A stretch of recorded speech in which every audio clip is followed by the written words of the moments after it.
Next up, we've got Ella Riley, who's a Year 12 student at Diocesan School for Girls. Tēnā koutou. Girls all know the feeling. As we walk down the street alone and aware, we see a man in his car, see him look up, watch him stare. And we cross the street, terrified. When a boy shouts, whistles, or utters under his breath, too many girls have hung their head. They leave us feeling like pieces of meat, hanging above dogs, just waiting to eat. 1 in 3 girls in Auckland receive sexual harassment before they turn 16, and 97% of all women will be sexually harassed in their lifetime.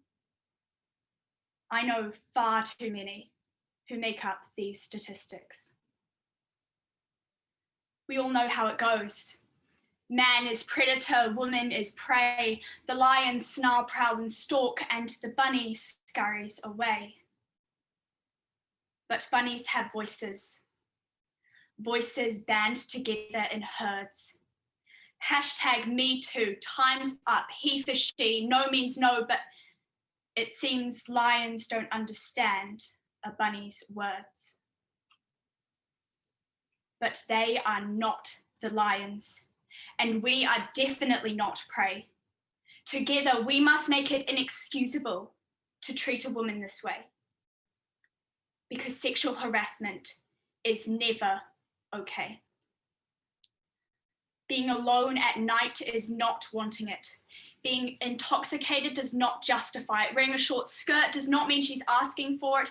Being in a relationship does not condone it. Flirting does not invite it. Not fighting back does not mean she accepts it. It is never okay. And we as women need to know that. Let these words etch themselves into your mind. It is never your fault. Leave all the guilt behind. Since 1980, New Zealand has known that 1 in 4 of its beautiful wahine experience sexual abuse. The statistic has remained the same, so why are women still living through this pain? Now is the time for change. The problem is all too real. These women aren't just news cases, they are represented here, in me, and on my friends' smiling faces. 2 powerful, intelligent girls, harassment defaces. Women don't need men to protect us. We need them to stop protecting each other. With spears and shields, they repel the accusations. With the ease of an army, they ignore women's frustrations. You might have heard the phrase, "It's not all men." We know it's not all men. But just because not every shark eats humans doesn't mean you dip your toes in. Because I don't think anyone would be sure enough to swim. We know it's not all men. But does 97% mean nothing? Are we waiting for it to be 100 until the harassment is crushing? I know this has been said before, so why is it still happening? Men have heard this before.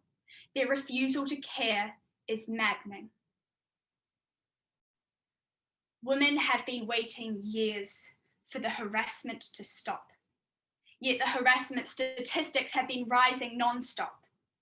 If just one victim doesn't blame themselves, just one person, man or woman, stands up to a harasser, or my message is shared with just one more, a difference will be made, however small. Because the greatest threat to us as women is staying silent. It is up to all of us, here, now, to make it heard that the lions, the sharks, the army are not welcome. Harassment or assault is never justified. It is never the victim's fault, and it is never okay. Ngā mihi. Kia ora, Ella, and thank you for that empowered speech.